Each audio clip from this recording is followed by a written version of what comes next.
نبات ميديا. نبات ميديا. نبات ميديا. نبات ميديا. نبات ميديا. نحزنا بعرق محرتن كندبسو وسينا لنا سدرابيت مواتي يوسف هايل مريم حدقا وزبيو اتقوداي بسلامن عرقن محرتن كدقس كل دما اب منغو سدرابيتات مواتن فتصام حدقان نحلنا زعرف فقرن حونتن يمسرت كتلنا مبار بسناي دليتن مرددان سدرابيت مواتي بمعروق اقباب عرقن محرتن نايزدك اسه موت زصعب حدقا نقرب لكم اتناي موت حدقا اب منغو عدق وعدادن عدق انزلو ناي 50 مترو ترقايو بعسران شعاتن تري كلتشحن عسران شدشن ساعات شوعاتن فرقان ناي مشت اقاتيمو مرح مكينا زنبره اتو حدقو عوبا مريم كوينو نتبه بشكلتان اب عدن امن زقعاز زنبره قش مرهاوي ارون هاريمو موت زبصح حدقا اوريدلو قش مرهاوي بتزقات امو كبيت مهرمتي هزوز حكمناوي رديئة نمركاب هوسبيتال حاليبتكوا اتيون تنبره قلتي في عريفو نصبحيتو 30 طري 2016 كا اب عدن امن سدرابيتو بيتسبون دق عدن ابز ترخبلو حمد ادم لبيسو نتستفصمه موت زصعب حدقا معلبن مغبار كا كلت يوم سدرابيتات ب21 ميازيا 2016 مرحت هايمانوت عبيت عدن بيتسبن كلتي سدرابيتن ابز ترخبلو وقعوي ناي عرقي سنه سرعت تفصيمو ابتنا عرق علت فصام حدقا اتو حدقو عوبا مريم تولده بيتسبو امريحيو اب قدم سدرابيت نفسي هرقش مرهاوي ارون قريبو نتي ناي عرق مدب بصلت زغفتو قش زكارياس ولد من كعيل دما توقاصيروم مرخابوم نفطاري دحر ممسكان سدرابيت مواتي نتي اب مدر كونه اب السماي ملكعي زيبلا محرت ممراصوم مرأيا امنتومن بهاجر درجة زغلت ابنتاوي قدوس تግባሮምን مخانو حبيروم قصيلوم نتي زتفصمه سنا سرعات عرقي عملكيتوم اكتاتيلوم قالوم زسمعو كاب سدرابيت مواتي اتو زكارياس قشموسين اتو تولده قشموسينيوم نساتوم قشمرهاو ارون فقار لواه تغو مفكر دقون حدارون مخبر سدرابيتون احواتون منبارو طريسوم بخمزي كاب منغوم مفلايو كبيد حزن كم زفطرلهم غليصم يقدا املاح زصوع هيوت سلازي تملس كلتيوم ببت زوفرو بسلام كملسو حاسبهم كاب غزኦም وصيوم زيت سكر معالتي كم زغاطمتهم حبيرم حجقا قشمرهاوي بگنزب سلازي تمن ناتو حدقو عقبا مريم ملوء محرت كم زغبرلو غليصم احوات موات زقونو قش تمسكن ارون اتو تخل هايمانوت ارونن اتو ملأك ارونن بوغنم محرت مغبار عشنقاين فصام جبن نسمعيو كيترفيو بحتان فسحان زفطر املاخون محرت كنجبرن كنعرقن يزززنا حجقا حاونا قش مرهاوي كقتل اتو حدقو عقبا مريم دما كقتل ايوفرون فقاد املاخ كسجر سلازيكل حدقا اقاطيموم نسخاتكم كا كابتقش مرهاوي زموتلا اتحسكم كساب زعلت زيا كابانا كيتفلوكم بقبوء سلازدبسكمنا يغنيلنا زرعكمنا حونتن قصن دبي سنايو كابزي زغبركم وزعبي دبسن مبياين يلن ገንዘብ ዝገብረልካ የብሉን ሕልናዊ ሩፍታን ደበስን ከምጻአልካውን ኣይክእድን ካብ ገንዘብ ግን ፍቅርን ምሕረትን ይዓቢ ሙሉእ ጽንዓትን ይሃበና ክብሉ ሙሉእ ምሕረት ከም ዝገበሩ ተዛሪቦም በዓልቲ ቤት መዋቲ ወይዘሮ ሃና ሃብተ ገርጊስ ድማ ስድራ ቤት ወዲኦም ወዮም ምሕረት መዋዳድርቲ ስለ ዘይብላ ኣብቲ ንሶም ዝበልዎ ዝውስኾ ወይ ዘጉድሎ የብለይን ልክዕዩ በዓል ቤተይ ተፈሊኒዩ ምስ ደቀይን ስድራ ቤተይን ቤተሰበይን መሪር ሓዘኒ ተሰሚዕና እንተኾነ ንበድሕር ሕጂ ፍቕርን ሓጎስን ስለ ዝደለኹ ደቀይውን ዓብዮም ኣብ ዝብጻሕ ክበጽሑለይ ስለ ዝደሊ ምስ ደቀይን ስድራ ቤተይን ምሕረት ኣዚዝና ኣለና ክትብል ገሊጻ ንመዋቲ በኽሪ ጓሉ ወይዘሮ ሊድያ ቀሺ መርሃብ እውን ከምዚ ብምባልያ ንኣሕዋታ ብምውካል ንወላዲኣን ነቲ ዝተፈጸመ ዕርቅን ትገልጾ ባባ ክቕተል ሓድጉ ድማ ክቐትል ኣይተራኸቡን ዘይትስገር መዓልቲ ግን ኣጋጢማቶም በዚ ኸዓ ክቡር ፈቃር ለዋህ ሕያዋይ ኣቦና ብሓደጋ ተፈሊና የግዳ ብባባና ሕቡናትን ኩርዓትን ስለ ዝኾንና ንዘለዓለም ኣብ ልብና እዩ ዘሎ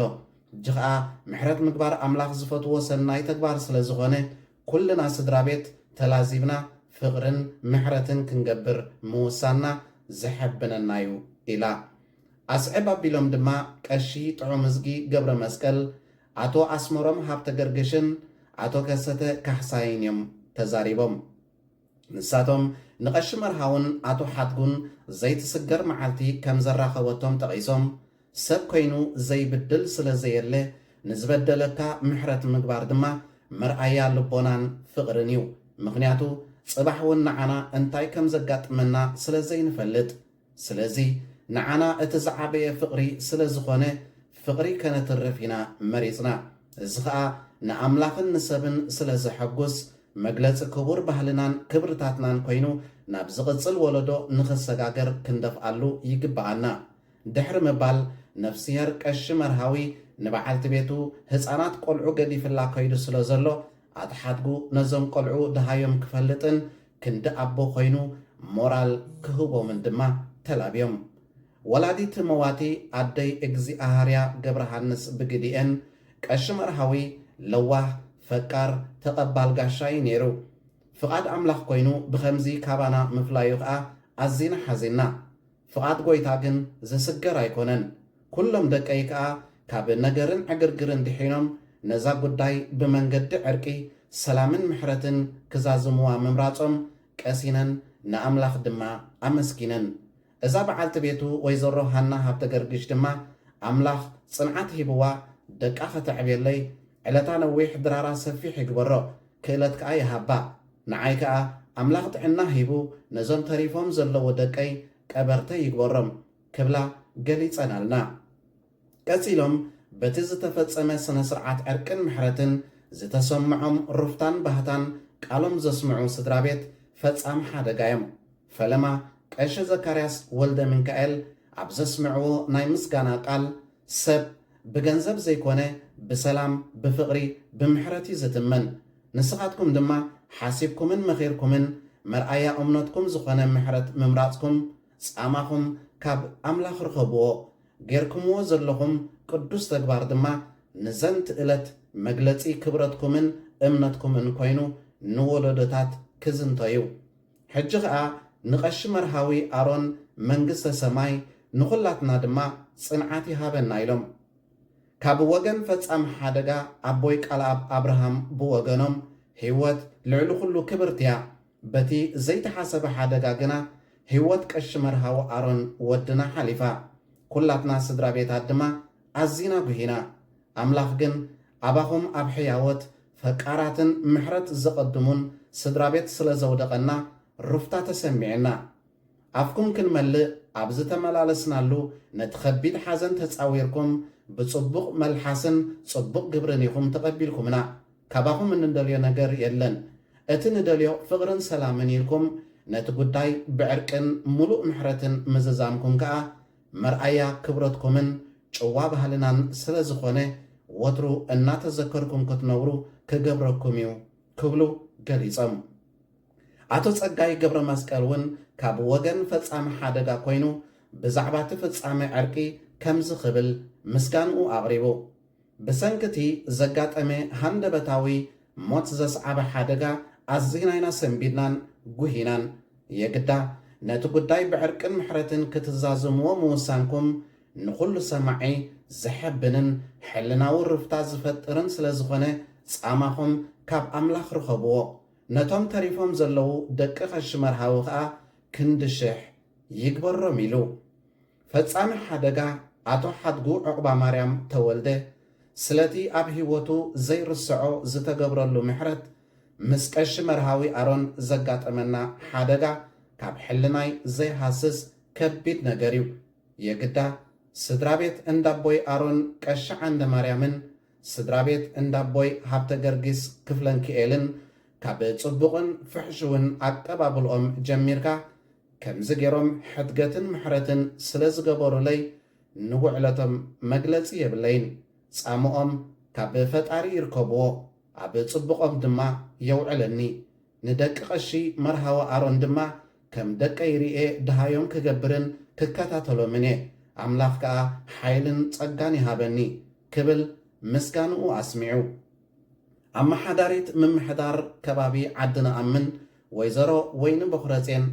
ኣብታ ኣጋጣሚ ተረኺባ ኣብ ዘስማዓቶ ቃል እዚ ብስድራ ቤት ነፍስሄር ቀሺ መርሃዊ ኣሮን ተወሲዱ ዘሎ ምሕረት መርኣያ ክቡር ባህልናን ክብርታትናን ኮይኑ ምሕረትን ፍቕርን ካብ ኩሉ ነገር ዝዓቢ ምዃኑ ዘነጽርን ኩርዓትን ሕልናዊ ቅሳነትን ዝፈጥርን ከም ዝኾነ ጠቒሳ ነዚ ክቡር ባህልና ክንዕቅቦን ናብ ዝቕጽል ወለዶ ንምስግጋሩ ክንደፍኣሉን ድማ ኣዘኻኺራ እቲ ናይ ዕርቂ ስነ ስርዓት ምስ ተፈጸመ ክልቲኦም ስድራ ቤታት ከም መግለጺ ፍቕሮምን ሕውነቶምን ንዝተዳለወ እኽለማይ ብሓባር ተቋዲሶም ብምስጋና ተፈላልዮም نبات ميديا